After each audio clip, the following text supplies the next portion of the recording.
I watched Creed again the other day. How was that experience? Did you get a little acting bug after boxing? I did, man. I got bit by the bug. Got bit by my it? team. I said, man, I want to do more.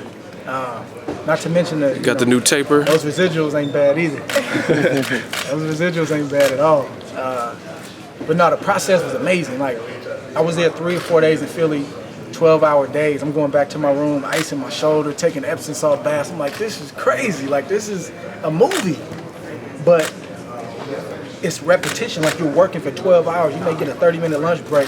That's it. And I just enjoyed it, man. I just enjoyed it. I'm thankful for the opportunity to do it and would love to do it. And working with a hometown director? Of course. Yeah, he's amazing. Ryan Coogler's amazing. He'll be at the fight. How does your faith play a role when you're inactive like that for a long period of time? A long period of time. Yeah, it makes you really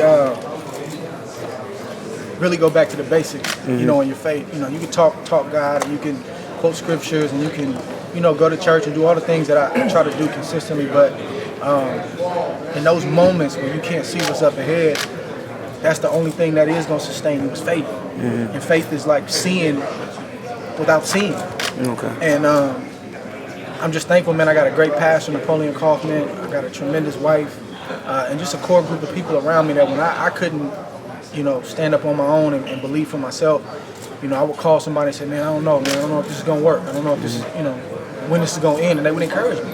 And God showed up in a major way, man. And it's funny because when people talk about that period, it's like a horror story to them. Mm-hmm. Like, oh my God, this last 2 years, what happened? It's like, that's the story of my life. That is a chapter. Yeah. And to other people that may define me or define my career, but it's really not a bad thing. Like, without getting into it, like, I felt like, man, I did what I had to do. Was it rough? Absolutely. Did I learn a lot? Did I grow? Was I stretched? Absolutely. But getting on the other side, man, it forged me. I got to see a lot of movement too. A lot of people you thought was with you, not with you. A lot of people writing a lot of stuff. I'm like, wow, that's interesting. And sometimes you got to go through certain situations like that for people to show who they really are. And that's okay. I don't hold nothing against them because I understand how human nature is.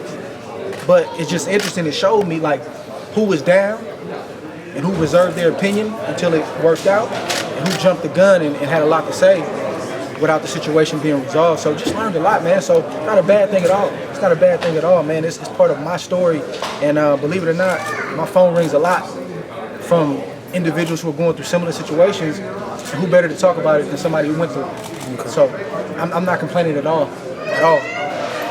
Cody Wong said he's going to knock you out in the 8th or 9th round. What do you think about that? Sounds good.